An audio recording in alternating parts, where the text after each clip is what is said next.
Hello YouTube friends. In this video, I'm going to explain how to print hello world in Django web server, Django web framework. So now basically we will print hello world in every programming language. In the beginning of print hello world is the basic things. Even when it comes to Python, it's just a print hello world. But when it comes to Java, there is a class we have to invoke, and then we have to use main function, and then we'll print hello world. So like that only. But in web development, we have to print it in a browser where basically we can use HTML or anything, but we have to use that. Django is for dynamic web development, right? So how do we print that hello world in server? That we are going to see this in this video. Before that, I would like to thank you for a few people. Why it's okay. I'd like to thank you for the people who have responded and subscribed to my channel. And there are many new subscribers. Everybody, thank you very much, and please follow this channel for learning Python, Django, and machine learning, artificial intelligence, computer vision, chatbot. Everything I'm going to sequentially put in a video series, and I'm going to share. And thank you for your great feedbacks. And I have got some little criticism as well, and definitely improve however possible. And please try to give your feedback for every video so that I can improvise. And people who are new to this channel or who are watching this video, please, if you did not watch the introduction of this Django and prerequisite installation setup, please go to this playlist and watch these videos and come back. And I'd like to thank you for Django Developer Network from the Facebook group, and they have given a great response, almost like 23 likes within a day and 7 shares. And Django Web Framework group, and they have also appreciated me. And that's all. Thank you very much. And I'll begin in this video. We have introduced MVT framework in the introduction of Django video, and I'm going to continue from there. In this video, we are going to print hello world. Not a big thing, not a very big thing, but how do we do it in framework, right? In this video, I'm not going to cover this model and the template, especially this now to print just hello world. We don't need to complex things. We are going to run the server.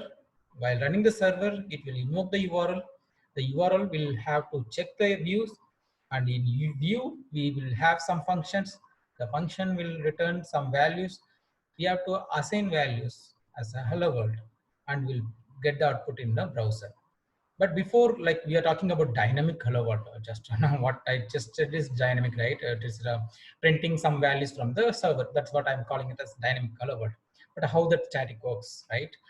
What I will do is I'm going to just hello world, okay, and I'm going to save it index.html. Okay. Static HTML is something like just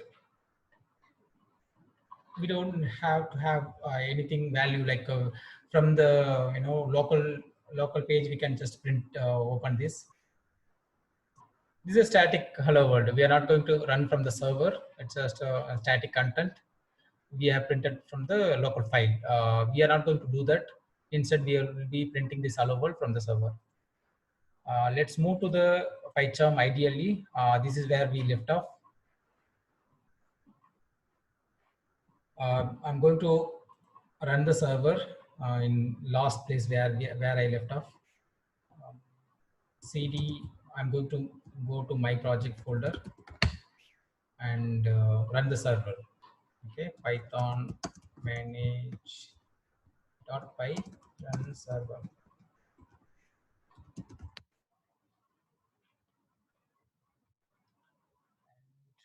Let's run this one. So it's successfully that's exactly the same place where we left off in the last video. What we have to do is we have to when this server is running, it has to invoke a URL, and then it will have to print hello world instead of successful message, default message from the Django. This is a project folder URLs. Okay, I'm going to remove this comment. This comment is not required for now. And in this project folder, this is a project folder URL. As I discussed earlier in this previous videos, Google is the main project, and we have multiple apps available in Google, like Google Map, Gmail, or Google Drive, like that. We have created one app, my app, it's called my app. I'm not going to use the same URL for invoking my app URLs. Instead, I will just include that. That's one of the functions available in Django framework. What I will do is that I will just copy paste the same URL. If I'm going to create a new app in the same project, I will do the same. I'll do this in the end of this video. I'll just copy paste the same URL here. Name can be same. So we have URLs in my app as well, and we have URLs in my project as well. What I'm going to do is, as I said, like we have to print hello world through views, right? So I'm going to include this URL, my app URL, in the my project URLs. What I will do is, to include my app URL, we have to include a library in django.urls. Okay, now it will work. So path same pattern, path. Here we will give my app. Okay, same way. Here only admin sites.url, admin.sites.url will have to have, it's a default Django framework package it comes with.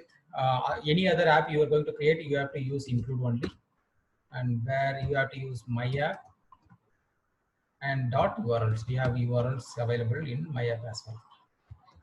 And yeah, we have to use it comma to make it as item, integer item. Now we have included the URLs in the my app. Now here we don't need this admin. I'm going to remove it. And this will just, it's a URL pattern. We have a collection of URLs that will invoke when we run the server. Okay. And what we have to do is, I do not need this as well. I'm going to remove it. But we have to have views, right? We have to define a function. Okay, def, what I will do is just index, and I will get request from the server, and I will return some response. How do I respond it? Because we are calling from the HTTP request, and it has to be HTTP response, right? So for that, we have to import HTTP request library from django.http import HTTP response. Here we can respond to HTTP response and just print, not print, hello world.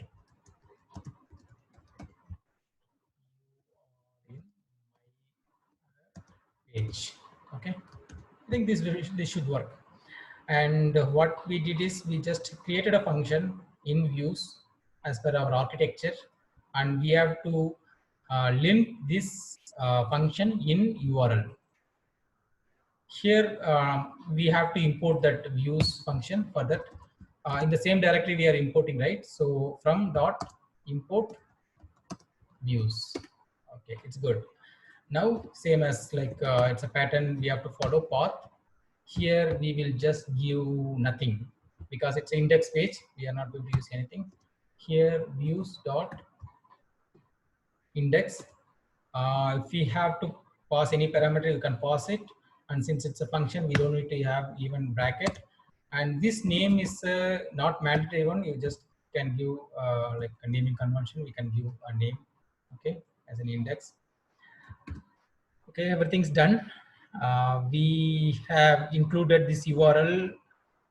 Django will search for this my app when we request, and it will come here and then check for this URL pattern, and view.index it will invoke. And once invoking, see, when we didn't provide anything here, so it will just it will just go to the my app folder and just print whatever are available in my index. In index function, it is HTTP responses allowable. You are in my app. Let's run the server. Server is already running. I'm going to the app and then just refresh it. This my app, we don't have anything available in my app. Okay, we just remove it. What I'm going to do is I'll just create my app here. I'm going to request a URL, my app. Okay. Again, there is a problem here. Instead, what we can do is my app. Let's try to give, because the string must have a right. Yeah. So it's a string, right? It's case sensitive in UiPath, not UiPath. It's case sensitive in Python. So we have to give a right string. Okay. Hello world, you are in my page. That's good. And if you want to print this app is a main app, and all other apps are sub app, right? In that case, you can even remove this, so that previously we did not get any output in the home page. Okay, I didn't even save it. How it was working? Okay, I saved it. Otherwise, it now previously we saved an error, right? Here I will just my app. If I have this will throw error. Yes, we got thrown error. And I'm going to my app is my main, like Google main page. Here instead you are in my app page. Instead you are in home page. You are in home page. You are in home page. My app also will be the same. No, we don't have my app now. What we can do is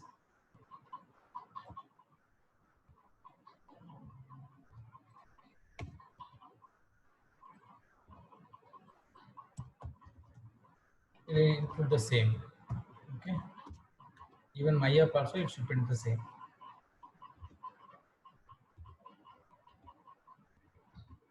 Okay, that's all.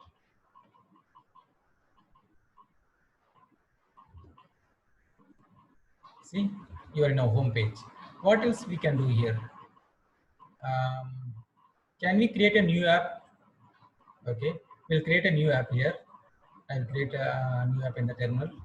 CD my project and Python, not Python.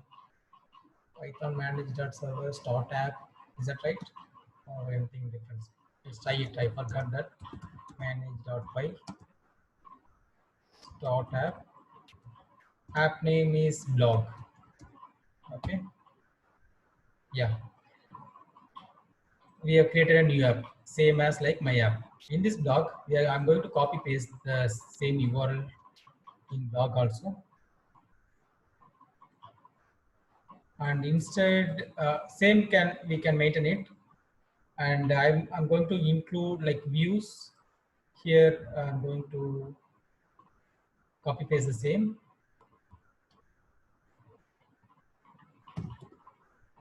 And I need to include from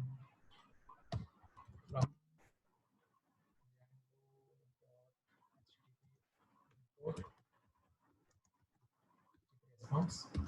Here instead, hello world, you are in a blogger. Blogger. Okay.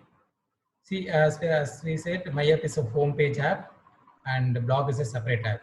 In that case, what we can do is,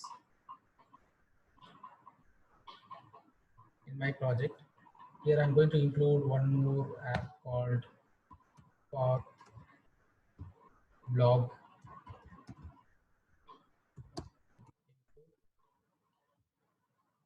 Blog.urls. We have included blog as well. This is how you will be including all your apps in the your main project folder. It's the same, like there's nothing here. Instead, I will give, okay, it's a home page, right? So we don't need to have that. Let's try to print. Okay, now, do we have any error here? We don't have. My app is okay. Let's try blog. You're in a blogger. Okay, it's success, right? So this is how we can have multiple apps and separate app. We can run it and we can pass our whatever that value through HTTP request and response. Okay.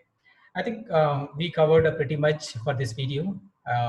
In next video, we are going to use templates. In architecture, we have seen like so far we have used URLs and view. Next, we will use templates to bring values dynamically. Instead, we are just output the response. In using a template, we can pass some dynamic value and we can style it. All those things like right.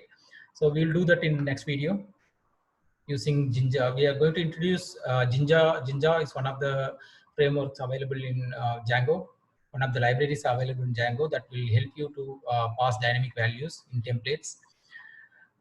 We'll see that in next video. I think we have achieved our third video. Thank you for watching this video. Please like this video and comment your feedback, share with your friends, and subscribe for more videos. Thank you.